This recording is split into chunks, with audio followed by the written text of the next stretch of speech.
Í þessu myndbandi lærirðu að stöðva blóðnasir.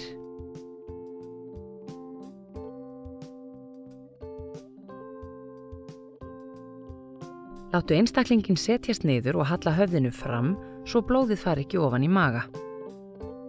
Biðdu einstaklinginn að hreinsa blóð úr nefinu og ef til vill snýta sér varlega.